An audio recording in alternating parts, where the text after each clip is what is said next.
Alright. Sorry, having some technical issues right now. Hopefully it's hopefully we're on live right now.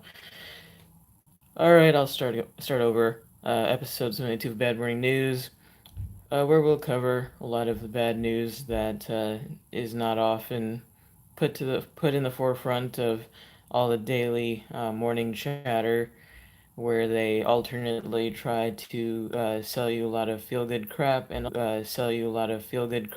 also scare you just enough that you believe that this voting cycle is the most important one ever, and that voting is the only way out.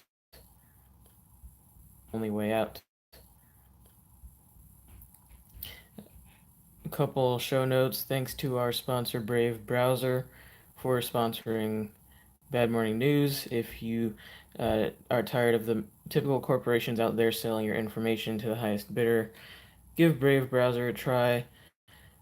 If you download their browser via the link in the description box, the show will get a small benefit from that. So thank you to anyone considering doing that. And we are also looking for more hosts for Bad Morning News. If you are interested in either this morning slot or potentially an afternoon bad news slot, let us know in the description or in the comments of this video or in the Discord. And with that, uh, we'll get to our first story for today. I'm Cryptic Cynic with you here this morning. This first article is from Free Thought Project, written by their staff at the Free Thought Project. They all look alike. Hillary cracks an incredibly racist joke and gets a pass from PC police. Hillary Clinton just made one of the most racist cracks ever, and somehow she's avoiding the Roseanne treatment using her progressive privilege. Being the paragon of political correctness and queen of virtue signaling opportunism, Hillary Clinton sat down with Recode's Kara Swisher this weekend to answer questions about just how evil and awful conservative opponents have been in the last few months. The conversation began normally with Clinton hypocritically towing the progressive line of identity politics by explaining how each of the groups are different but can be managed by the same liberal movement. What's often called political correctness is politeness, Clinton said. It's not being rude and insulting to people, it's respecting the diversity that we have in our society, she said. The Democratic Party is a much more diverse political party, attracting people who are African American, Latino, LGBT, whatever the reason why people feel more comfortable, where they are taken in, where they are included as part of a political movement or party.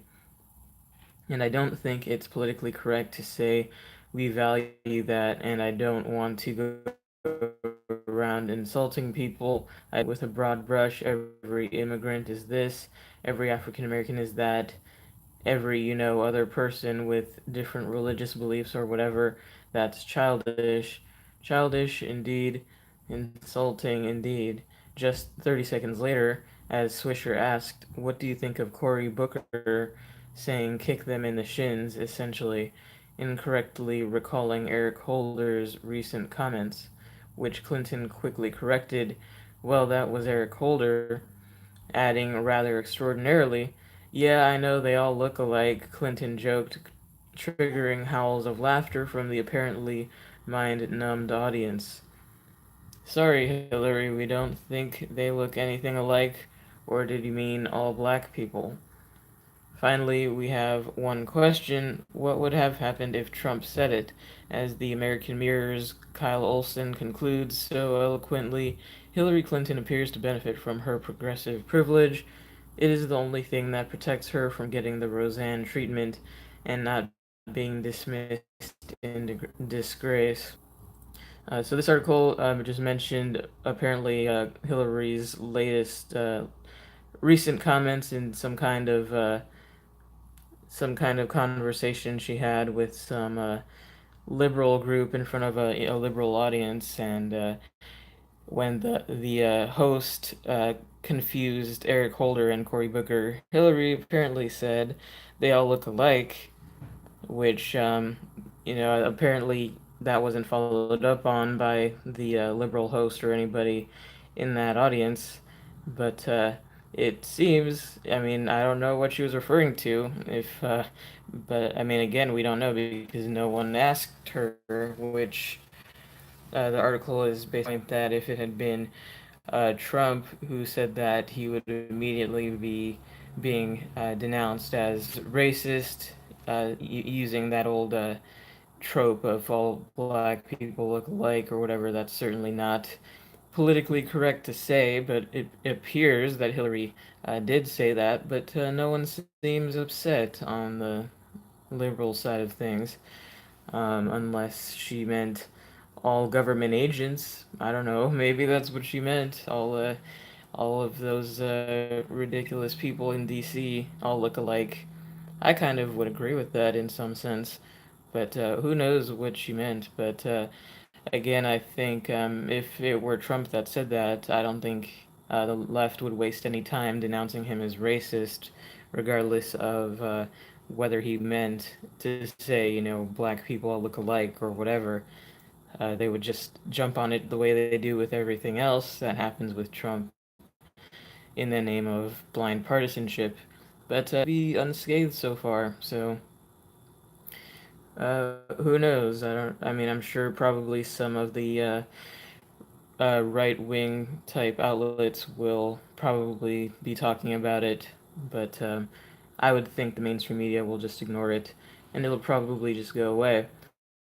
So let me know what you guys think about that if you've heard of this, or if you think if she actually did mean to say or imply that, oh yeah, all of those black guys look alike, referring to Cory Booker and Eric Holder, or if she meant something else, or if you think she'll actually even be asked to clarify by any mainstream outlet. I kind of doubt it. And I'll get to some comments. Bad morning to everybody here. Bad morning, Danielle and Max. Good to see you guys. Danielle says it is a shaming tactic that is rooted in a false sense of moral superiority. She's an ass. Danielle says, isn't she clever? About as clever as a bag of dirt. She has a get out of obvious racism card, doesn't she? It would appear so. Daniel says, it's okay if we do it, the left wing motto. Oh, and bad morning, peeps. Bad morning to you as well. Danielle says, I suppose they are so full of themselves that they think sane people don't see how ludicrous they are. Yeah, I think that's a good way of putting it, and I think progressive privilege is essentially just blind partisanship, as we know. Um, Anything Trump says will be used to denounce him as racist, even though, and any conservative as well. Apparently, what happened to Roseanne is another illustration of that. And in any case, I'll move on to the next article. This is Beast, written by Laura Lendez. Two sheriff's deputies fired for mental health patient during Hurricane Florence. South Carolina deputies were fired on Wednesday night for their role in the death of two female mental health patients who drowned last month while being transported in a sheriff's van swept away by Hurricane Florence's floodwaters. The Horry County Sheriff's Office confirmed the firings as part of an ongoing investigation into the two deputies, Stephen Flood and Joshua Bishop, who safely escaped the submerged van. The two mental health patients, Nicolette Green, 43, and Wendy Newton, 45, died inside the van. Corrections officers Stephen Flood and Joshua Bishop. Employment with the Horry County Sheriff Office was terminated today as a result of an ongoing internal administrative investigation into the incident where two female occupants died when a detention center transport van was overtaken by floodwaters, the Horry County Sheriff's Office said in a statement, while Danella Jules Green Johnson, sister of Nicolette Green, has fought for the last month to have the two deputies prosecuted. She celebrated their firing as a positive move. First step towards justice. We are very happy, Green Johnson told the Daily Beast on Thursday, adding that the sheriff called the family before making the news public. It is the first formal acknowledgement of any wrongdoing by anyone in the county. Members of Newton's family declined the Daily Beast's request for comment. On September 18, the deputies were assigned to transport Green and Newton to a facility farther inland when they came upon a road flooded by the PD River. That waterway, a county sheriff's office spokeswoman told the Daily Beast, was considered a major flood river and was being closely monitored by officials after the hurricane. Ignoring protocol, however, the deputies drove around a road barricade and were quickly met by the floodwaters, pinning the van against a guardrail. The water is deep, fast, and contaminated, Marion County Coroner Jerry Richardson told the Daily Beast at the time. They were trying to negotiate with it and it just didn't work out. Though Flood and Bishop tried to rescue the two women for a long period of time, they failed to open the padlocked door separating the front seats from the back caged area, authorities confirmed to the Daily Beast. Green and Newton, though not physically restrained, were unable to escape the rear caged holding area. As previously reported by the Daily Beast, the standard issue Ford van used to transport the two mental health patients had only two exit points, the front side doors and a set of double doors on the back of the vehicle, which were padlocked. The van also contained a video recording device that was retrieved by state investigators. My understanding is that they didn't have a key to the lock, and the side exit was unavailable to the women because it was blocked by either guardrail or pressure from the water, said Scott Bellamy, the Green family's attorney. And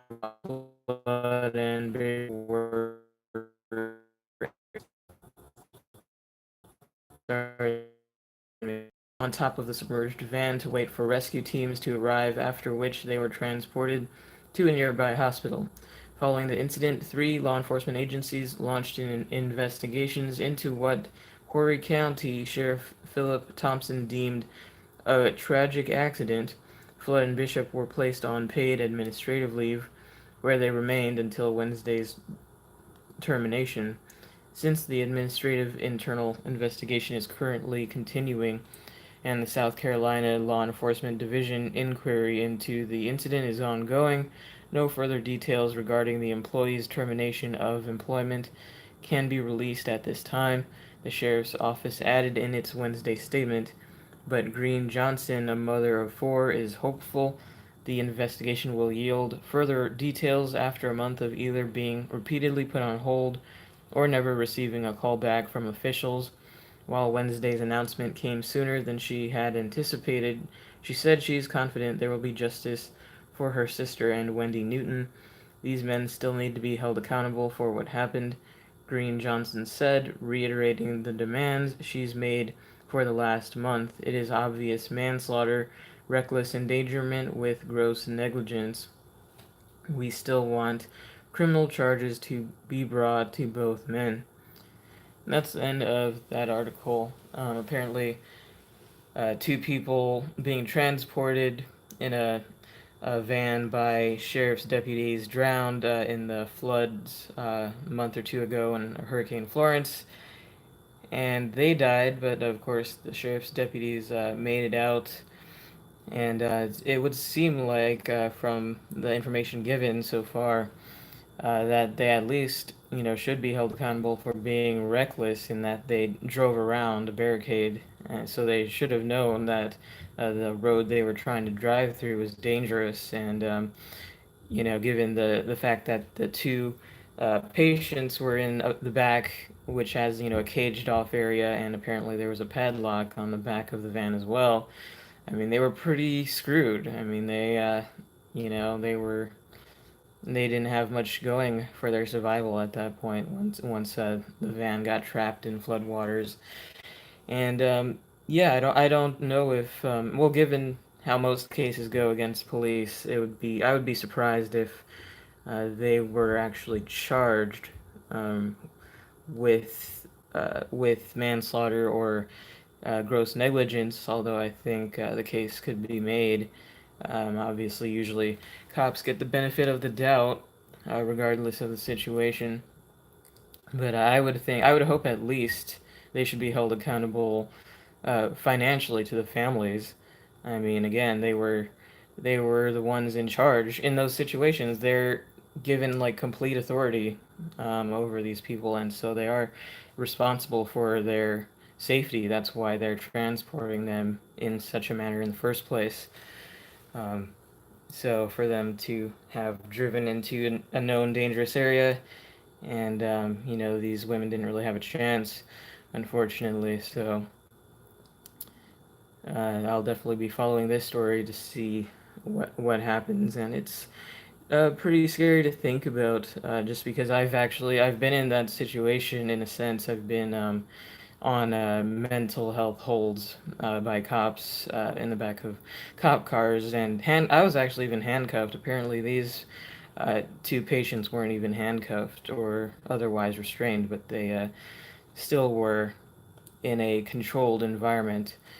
But yeah, I mean, to imagine that something like that would happen, and you have no way of really trying to escape or to help yourself because you are either restrained or put in a controlled area that's used for criminals, basically.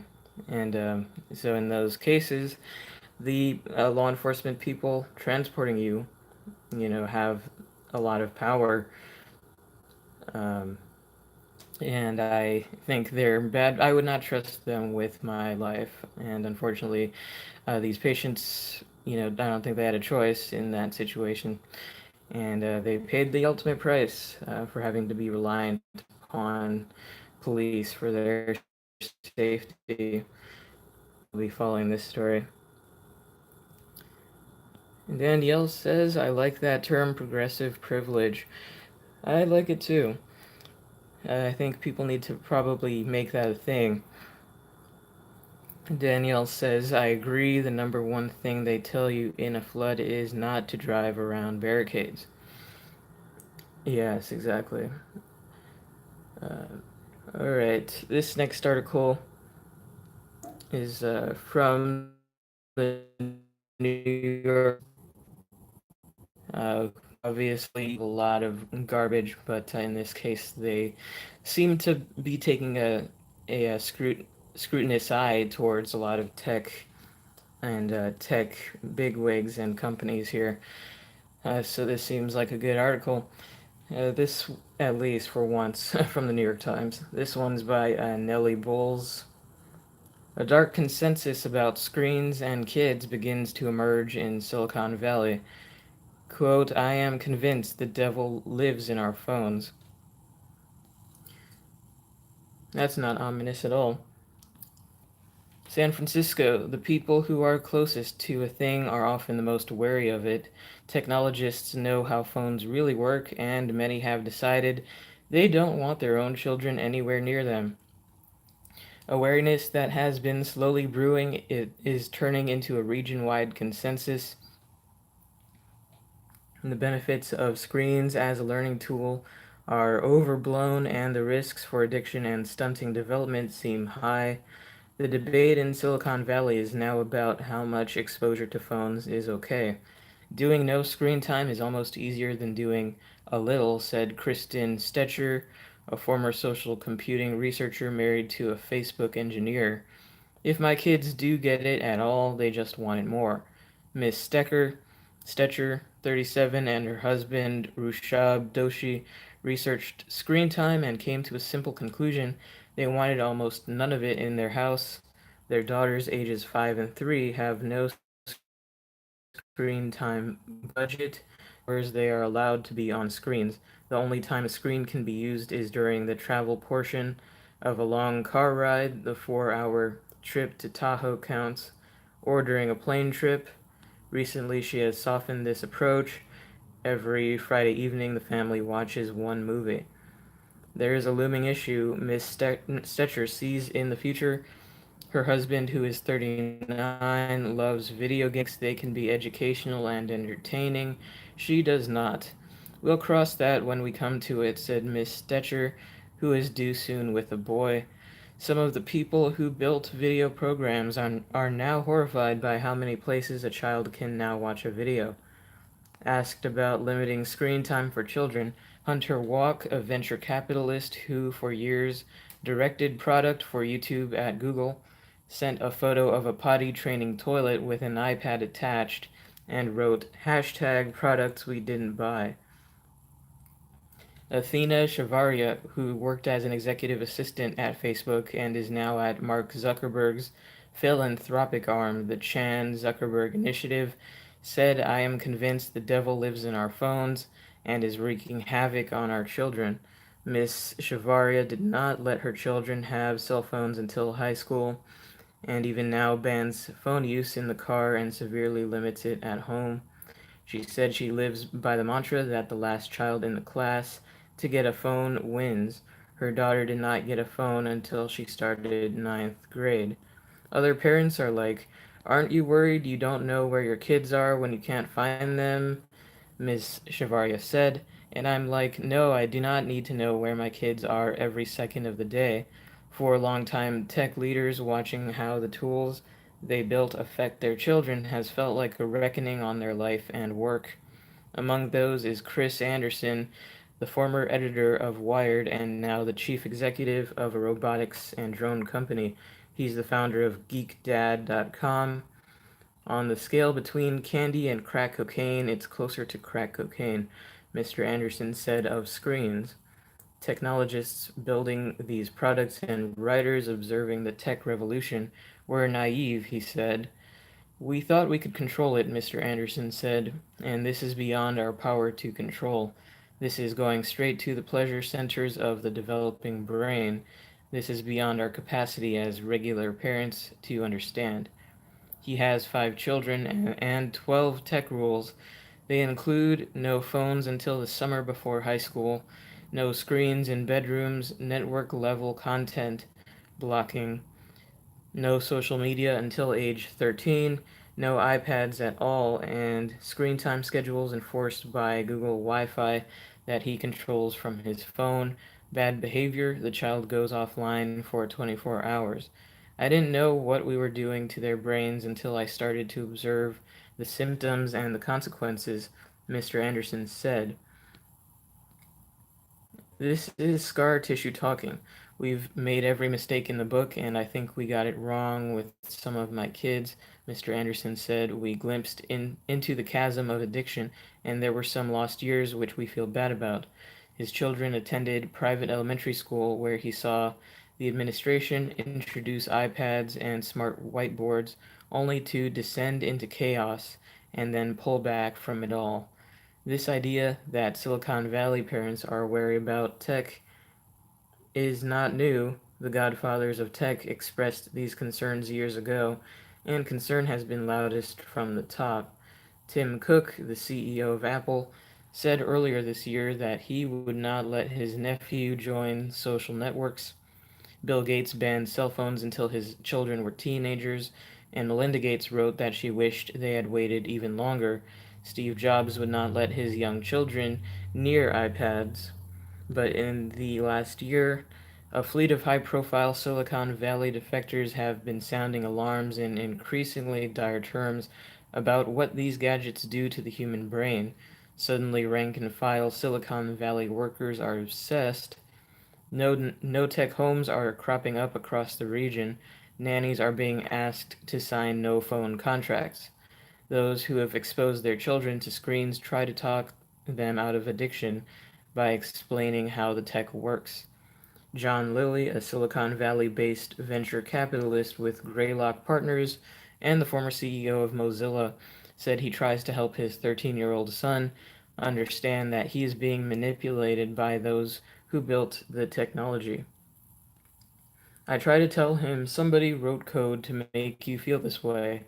I'm trying to help him understand how things are made, the values that are going into things, and what people are doing to create that feeling, Mr. Lilly said, and he's like, I just want to spend my $20 to get my Fortnite skins. And there are those in tech who disagree that screens are dangerous. Jason Toff, 32, who ran the video platform Vine and now works for Google, lets his 3-year-old play on an iPad, which he believes is no better or worse than a book. This opinion is unpopular enough with his fellow tech workers that he feels there is now a stigma. One reaction I got just yesterday was, doesn't it worry you that all the major tech execs are limiting screen time? Mr. Toff said, and I was like, maybe it should, but I guess I've always been skeptical of norms. People are just scared of the unknown. It's contrarian, Mr. Toff said, but I feel like I'm speaking for a lot of parents that are afraid of speaking out loud for fear of judgment. He said he thinks back to his own childhood growing up watching a lot of TV. I think I turned out okay, Mr. Toff said. Other Silicon Valley parents say there are ways to make some limited screen time slightly less toxic. Renee DiResta, a security researcher on the board of the Center for Humane Tech, won't allow passive screen time but will allow short amounts of time on challenging games. She wants her 2 and 4-year-old children to learn how to code young, so she embraces their awareness of gadgets, but she distinguishes between these types of screen use.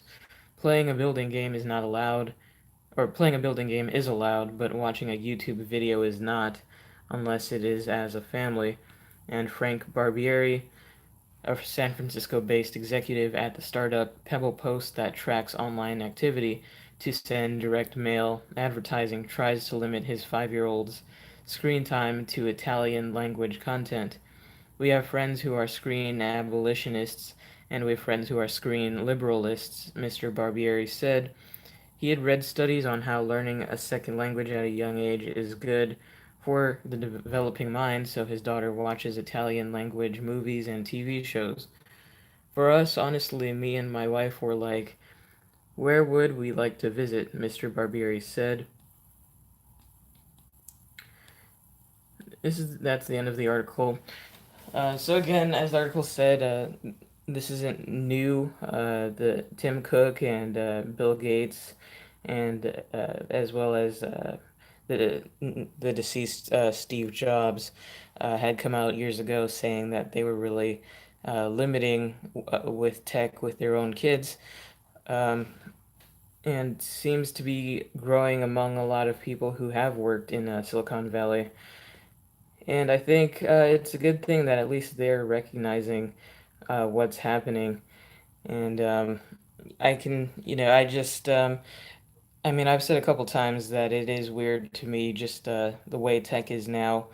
Um, I think maybe there is kind of an interesting aspect about potentially helicopter parenting as well that comes into this because, on the one hand, it's understandable to not want your kids to just be in front of screens all the time, but on the other hand, it could be potentially helicoptering if parents are exercising a lot of control over their kids' usage of the internet. But I certainly think that may be for better in a lot of cases, though.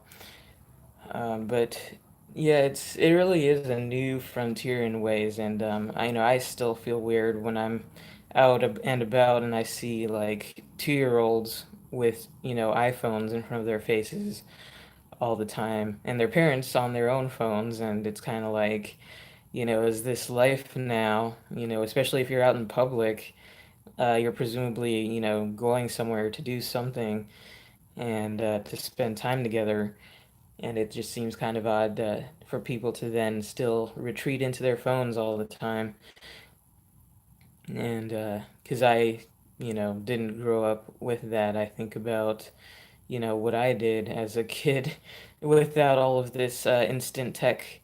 And, it just seems really, really different. And I think a lot of it, comes down to the culture. And again, I think it is up to parents, if they don't want their kids to become total zombies, it is up to them to try and, guide them in some way, because the culture, I mean, contrary to what one of the people interviewed in this article said, oh, I don't really, I think I'm like contrarian, and it's the norm to be skeptical of screens. That seems not really accurate. I don't think the wider, maybe just in Silicon Valley, but obviously the culture now is, everyone has a screen in front of their face all the time.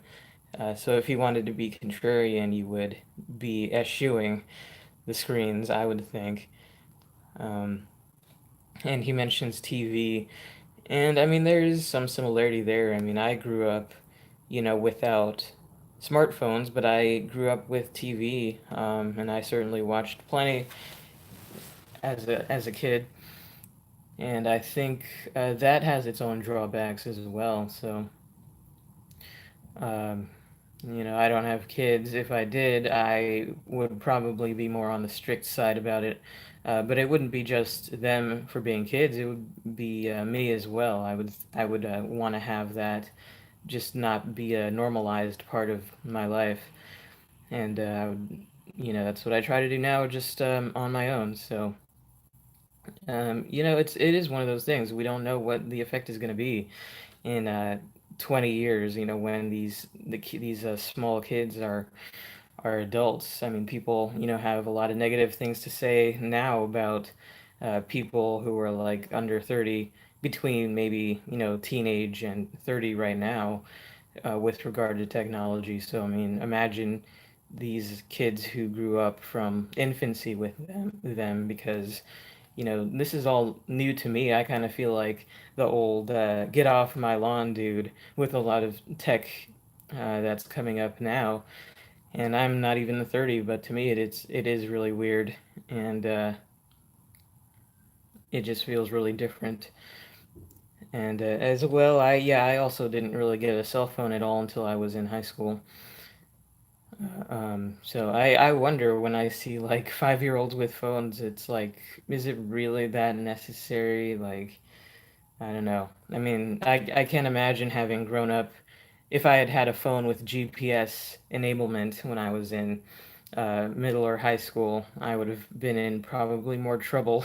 I would have been caught not being where I was supposed to be, ditching school because I hated school because it was crap. And at least the public school that I went to, I hated. So things like that, that increases the helicoptering, the ability to track people. And I even know some people who track their spouses now, which is another level of bizarreness. I mean, I don't know, the whole idea of tracking one's spouse is just another level of insanity in some ways. I mean, maybe some people have, a legitimate reason, at least if it's consensual, that would be a good start. Um, but some people apparently can track their spouse without them knowing, and that is disturbing to me. So, with that, let's see what if you guys have anything to say on that. Daniel says, don't disagree with limiting smartphones to those capable of handling the responsibility. Danielle says, you remember what it was like to try to stop playing computer games? Imagine if you had a cell phone, lol. Danielle says, so that is what is meant by the zombie apocalypse. Yeah, I think so. I mean, people these days, I don't know if any of you see this regularly, but when I'm out and about, I always see people who are just staring at their phone while they're walking, and they're not even looking where they're going. crossing the street without even looking up from their phone. It seems dangerous. And I think there have been some stories of people, getting injured because they simply won't look up from their phone while they're out walking around. And yeah, I practically, yeah, every day I see people, waiting for the light to change, waiting at the crosswalk, and they don't notice that the light changes because they're just busy looking at their phone. And it's funny, I'll just like see them just, waiting and looking at their phone, and they have no idea that, the light has changed until they see me starting to walk across, and then they actually realize. So I don't even know anymore. There's just a lot of negative aspects to the proliferation, pardon, of screens these days, and sometimes I still am taken aback at what seems to be such a radical change within a relatively short time. I mean, it to me, I had a regular flip phone back in like 08, 09. Well, even past then, I didn't get a smartphone until I was like 23, which is just like 5 years ago. So to me, it was, like this is really futuristic, compared to my childhood. And it certainly wasn't a technology I would have had as a child, a device that costs upwards of $1,000 or whatever. I just, if nothing else seems just, asking for it to be damaged or whatever. If you have small kids with technology like that, I mean, I thought I was lucky to have access to a computer with dial-up when I was a kid growing up, where I spent like 70% of the time waiting for pictures to load and shit. I'm sure you guys remember the dial-up days. But yeah, I mean, even things like that, I feel like encourages some kind of discipline. I mean, not to say that I necessarily favor waiting for everything on dial-up, but it did limit the time I spent online because it took so long for everything to load. It wasn't a total free-for-all, and it certainly didn't have YouTube then because it was practically impossible to watch video at dial-up speeds. And I had dial-up until I was like almost 16 years old, so these kids are, to them, they take it for granted, having so much passive entertainment at their fingertips nonstop, you know. And when I was really young, I remember the issue then was like, do your kids have their own TV in their bedroom? Do they have, video games and that type of stuff? And I think it is similar in some ways and not in others, because I guess at least even having like a TV or something in a kid's room is different from having a video game that you carry around with you nonstop all day long. And I don't even know what the policies are with smartphones in schools now. I would imagine it would be hard to prevent kids from bringing them, especially now that a lot of parents want them to have them because they think, they've bought into this idea that if I can't reach them 24/7, then, you know, I should be afraid. But, when I was in middle school and high school, the policy was that you weren't even, supposedly allowed to have them at school. Um, and if they found out that you had one, they would potentially confiscate it. And not saying that I agree with that either, but that was a time before where it was still possible to kind of control it because it just wasn't as seen as much of a necessity as it is now. I mean, now it's like, if anyone had a policy of like putting away your phone, people are like, you're crazy. It's like so attached to us now that people can't even go for short amounts of time without it, it seems. All right. Uh, Daniel says, yeah, you can take my life, but not my console controller. And Danielle says, LOL, Andy, remember dial up too? I know I do. Wasn't too long ago that I was still using it. Yeah, exactly. But yeah, if nothing else, maybe it will be a zombie apocalypse of just people staring at their phones, not paying attention. All right, this next article comes from Reason.com by Joe Ian. Representative Justin Amash slams Trump's birthright citizenship threat. POTUS can't amend Constitution with executive order. Representative Justin Amash, a Republican from Michigan, is not a fan of President Donald Trump's apparent plan to end birthright citizenship via executive order. In an interview with Axios on HBO that aired this morning, Trump suggested he could do away with birthright citizenship, which was instituted by the 14th Amendment. As Reason's Elizabeth Nolan Brown explained, birthright citizenship grants American citizenship to anyone born on U.S. soil.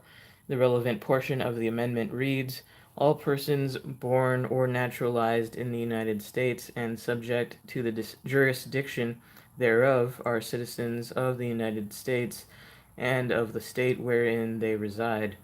Trump doesn't believe that should necessarily apply to the American born children of undocumented immigrants. An executive order he suggested might clear things up. It was always told to me that you needed a constitutional amendment. Guess what? You don't, he told Axios. You can definitely do it with an act of Congress, but now they're saying I can do it just with an executive order. The president added that the change is, quote, in the process. It'll happen with an executive order. Not so fast, says Amash. He indicated on Twitter that presidents can't, in fact, just sign executive orders to do away with parts of the Constitution or laws. Amash's sentiments are shared by at least one fellow Republican, Representative Carlos Curbelo, Republican from Florida. Curbelo tweeted that birthright citizenship is protected by the Constitution, meaning the president can't end it with an executive order. Instead, Curbelo called for broad immigration reform. It remains to be seen if Trump will follow through and actually try to end birthright citizenship, but as Reason's Damon Root argued in 2015, the Constitution is clear. If a child is born on U.S. soil and that child's parents don't happen to be diplomats, foreign ministers, or invading foreign troops, then that child is a U.S. citizen by virtue of birth. And that's the end of that article. So apparently, this just happened this morning where Trump is saying he wants to make this change via executive order, and Justin Amash, who's a he's popular among a lot of libertarians. I guess I'm not sure if he's called himself libertarian or not, but he seems to be good on a lot of issues. He seems to be libertarian on a lot of issues, but as he says, that would be, an abuse of executive order, which, again, is something that was really expanded under Obama, and that a lot on the left pretty much ignored and actually applauded Obama's use aggressively of using the executive order to change certain laws. And now looks like they may come to regret not saying anything and being so lackadaisical about it under Obama. Now that Trump is trying to do the same thing, trying to use the executive orders to push through things that should be done, ostensibly through Congress and or through constitutional amendment. And I'm sure there'll be, and of course there's going to be a lot of outrage over it, but I think it is ironic, and it just goes to show, if you don't oppose things under, the supposed president that you like, you should expect it to be used against, your interests or against things you like under the next administration or opposing party or whatever. That's just basic common sense. But as we see, people are just so blindly arbitrary and partisan in their support of whichever powers. And, Obama has a lot of responsibility for expanding a lot of these powers and expanding the executive branch. And now that's those, chickens have come home to roost. So, a lot on the left will be probably tying themselves in pretzels at this point, explaining why now they're upset with executive order use, and they weren't under Obama. And again, it just comes down to the issues that one, the party, and the particular issues that one is beholden to.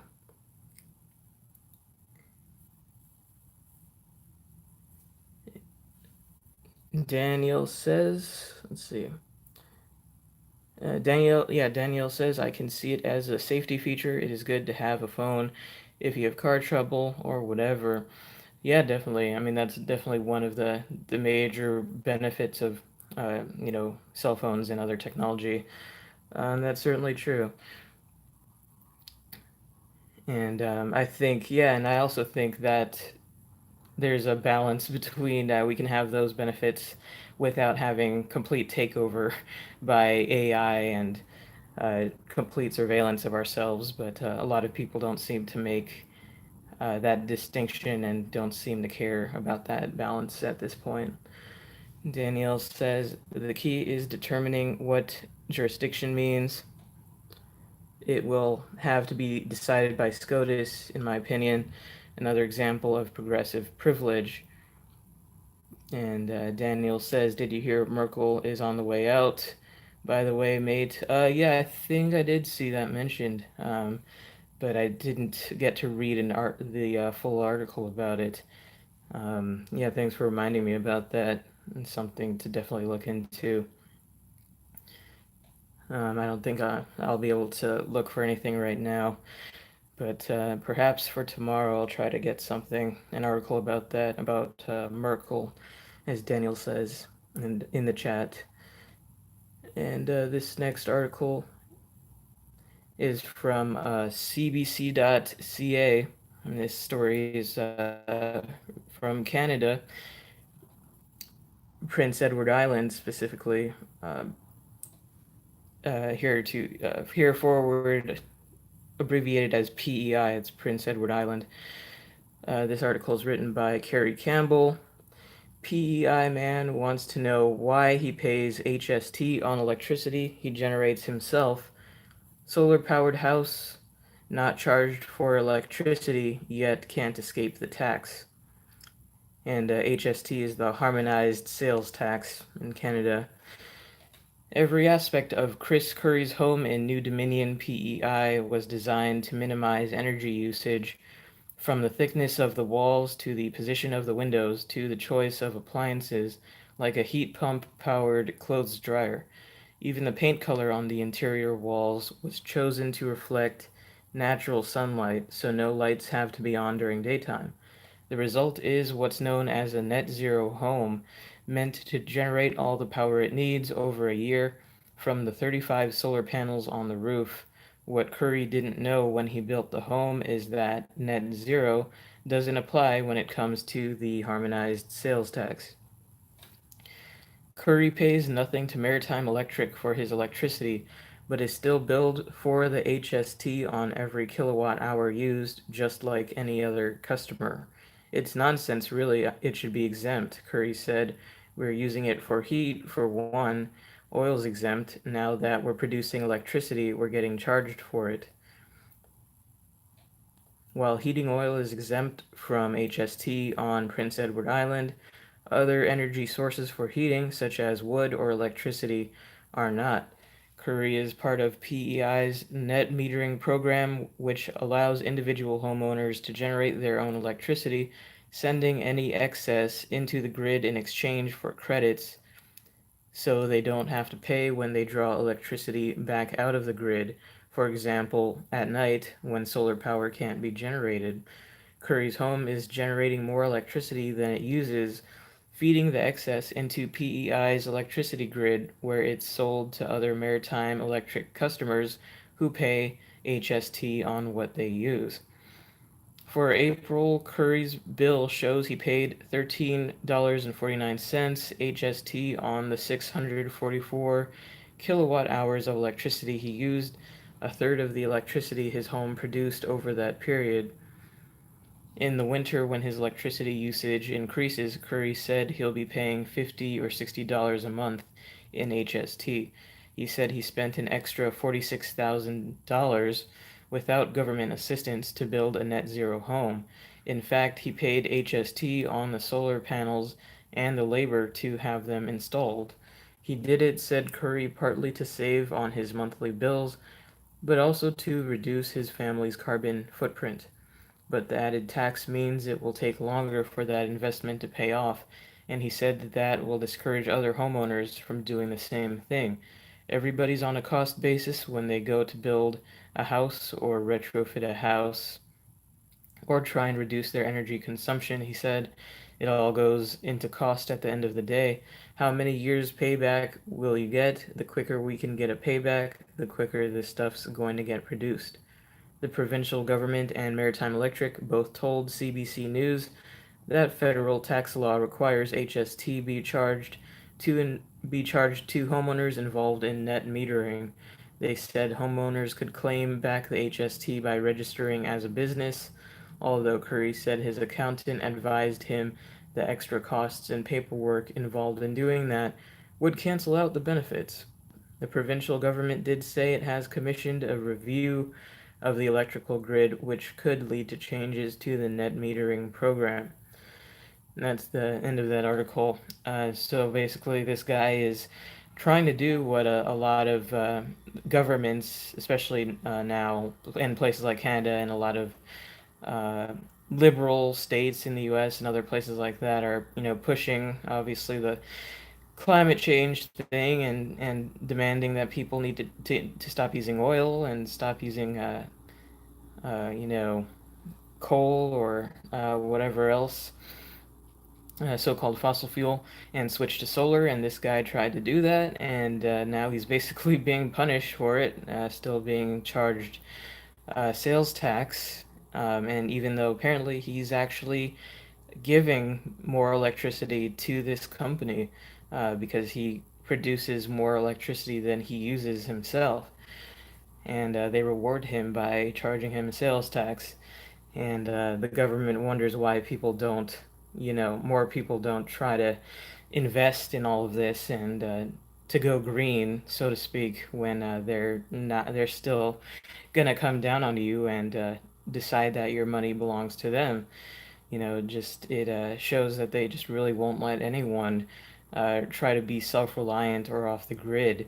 Unfortunately, that seems to be the case within most cities. They just won't let anyone try to break off and be self-sufficient or self-reliant, and I think that's why there's a lot of movements now, people moving to places like Central America or even Mexico, people who do want to get off grid, and I guess be in places where they can be self-sufficient without the government telling them, you have to pay tax on this or that, or even things like collecting rainwater is illegal in a lot of states or localities, as far as I know. Let's see if there's comments. I don't know, comments take so long to load for some reason. Let's see. Danielle says, question is, will her replacement be worse? Referring to Merkel. That's a good question. And Danielle says, I know someone who sells natural gas back to the gas company. PEI doesn't seem fair at all. Yeah. Yeah, I mean, like the guy in the article says, he invested his own money and didn't even take government money for it. I guess in some places the government is subsidizing people moving to solar and wind and stuff like that.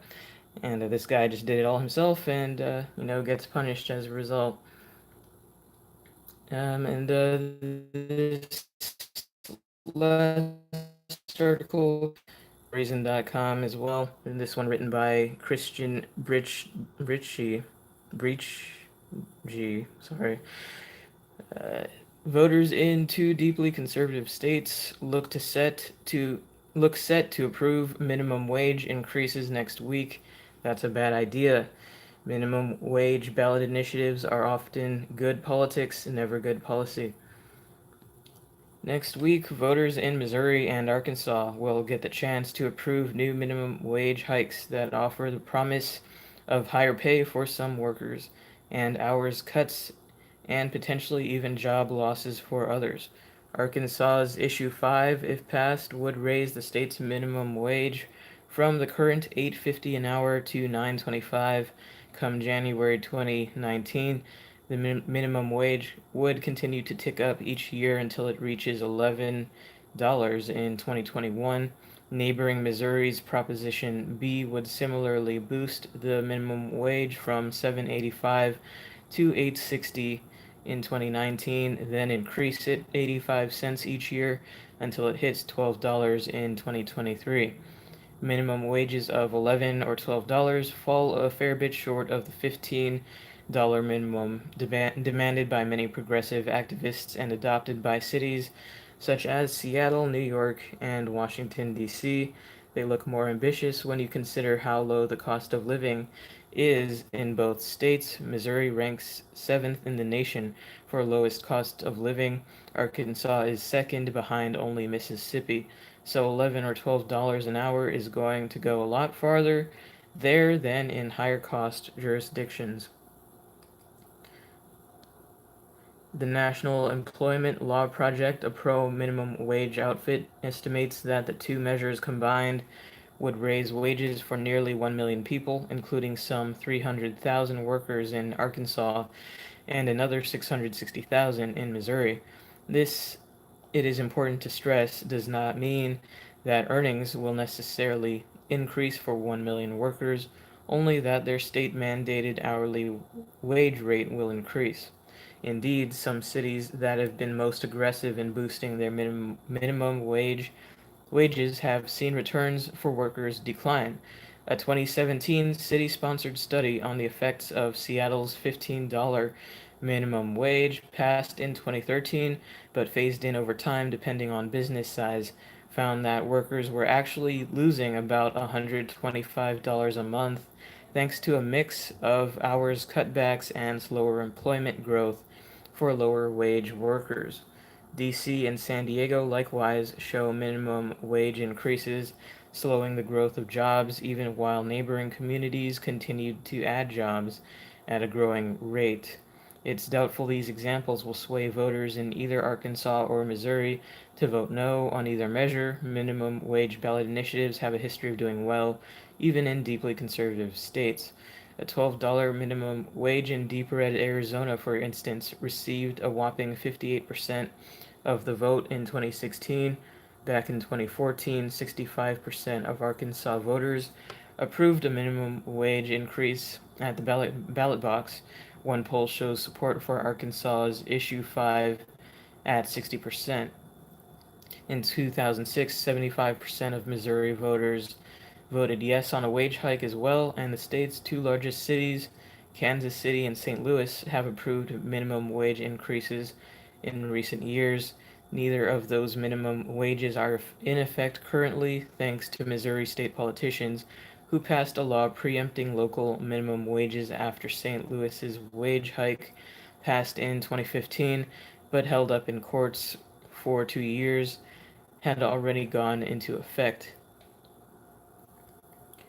Passing a law that actually lowers the cash value of a minimum wage, whatever the merits of the policy, is terrible politics. Republicans didn't help matters by arguing that a patchwork of local minimum wages would be too much of a hassle for businesses. This naturally provided a ready-made argument that state-level action is necessary. An analysis by the Show Me Institute estimates that a $12 minimum wage would cost the state some 11,000 jobs. It also found that about 80% of workers who would benefit from Proposition B are not living in poverty. Add to that the harder to see costs of minimum wages, including price increases, hours cuts, or deferred investment. But those negative effects are easy to ignore when the possibility of immediate and widespread wage increases are in the offing. That makes Proposition B and Issue 5 typical minimum wage ballot initiatives. Good politics, but bad policy. That's the end of that article. And as it says, things like that are obviously popular among people, but that's because most people don't understand economics at all.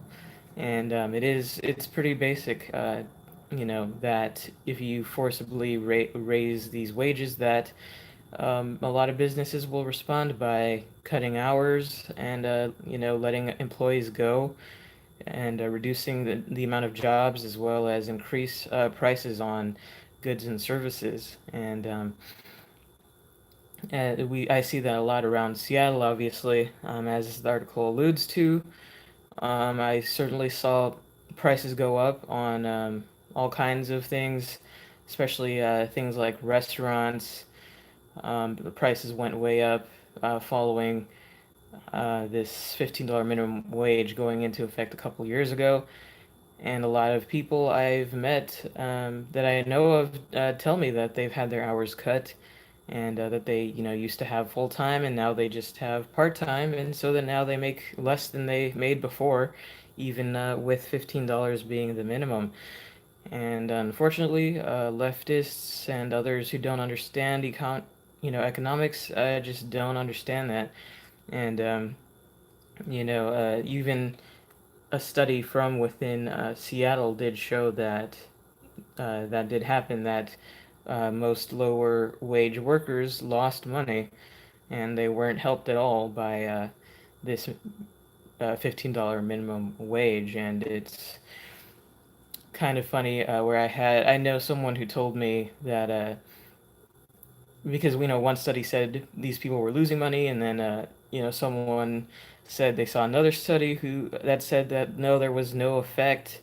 It's like, well, if there was no effect, then what was the point of having the minimum wage in the first place? If you're admitting that at best there was no effect, and they thought all these people were now going to be moving up the ladder because the government arbitrarily enforces a certain wage per hour, that surprise surprise didn't actually make them richer, just made things cost more, which if nothing else will just even it out. So all of these effects of people who don't understand economics trying to do these things, but as the article says, it makes people feel good and makes them think that things will get better on the surface, but in reality, we know that's not the case, and that's been borne out. And so, good luck to these people in these states who already live in states that are really affordable, as the article says. They'll probably be less affordable if they do institute these wage hikes. Then they can say goodbye to the cheap goods and services that they do have in states like that, compared to how incredibly, incredibly expensive the cost of living has become in a lot of these liberal cities like Seattle and LA and New York and all the typical ones. With that, I'll check out some comments. Let's see.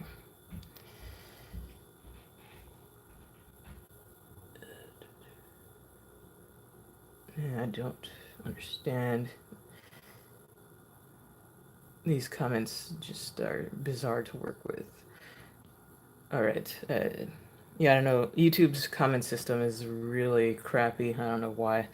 But it just shows the comments like not even in order and stuff. But anyway, Daniel says raise the minimum wage and things fail as a result. You have to make more money before you can pay more. Duh.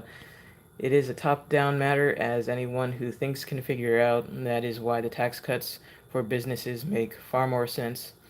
I agree, and just as a final note, especially in a place like Seattle where there already aren't a lot of these big companies like McDonald's or what have you.